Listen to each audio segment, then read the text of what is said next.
ونروح بعد كده للمركز 20 مع أقوى كرتون جاسوسية على الإطلاق، آرشر. زيه زي أفلام جيمس بوند كده من ناحية الجاسوسية والعري والكلام ده، بس هنا العري والتجاوزات زايدة قوي، يحسسك من أفلام جيمس بوند أفلام دينية من الأفوارة اللي موجودة في الكرتون. بس الصراحة يضحك قوي لأن المسلسل مبني على الكوميديا أصلا. لا، وكمان المسؤولة عن الوكالة أو الرئيسة هي أم آرشر، فلك أن تتخيل عميل استخباراتي شغال عند أمه في الوكالة، وعيل عاقه مستفز، ده غير إنه شغال مع حبيبته السابقة. تخيل أنت بقى الكوميديا اللي بينهم. بس للأسف العري والجنس كتيرة في المسلسل، لأن المسلسل للكبار فقط، ده تصنيفه الرسمي، مش للأطفال ولا الشباب الصغير خالص ولا الكبار حتى والله.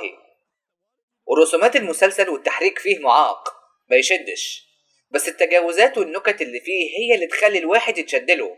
وبصراحة القصة والأحداث برضو، لأنها عن وكالة استخبارات سرية في نيويورك، وفي مواسم قدام هيسيبوا الوكالة ويعملوا وكالة خاصة بيهم بعد ما يبقوا مطلوبين عالميا حتى من أمريكا، وغيرها من الأحداث اللي بتحصل في الستينات.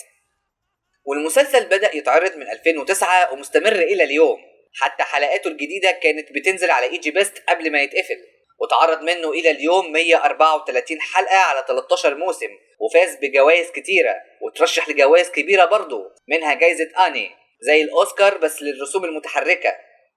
وغالبا زيه زي أغلب مسلسلات القايمة، بحيث إنه هيتريق ويجيب سيرة أفلام أو مسلسلات أو حاجات تانية. زي هنا مثلا غالبا بيقلدوا سام فيشر في سبلنتر سيل، وغالبا هيجيبوا سيرة الأنمي، وفي كلام عنصري مبالغ فيه جدا، وبيبصوا لليابانيين بطريقة سافلة، ده غير التريقة على جنسيات تانية زي الصينيين والمكسيكيين وغيرهم. مش عارف ليه، المفروض كده دمهم خفيف.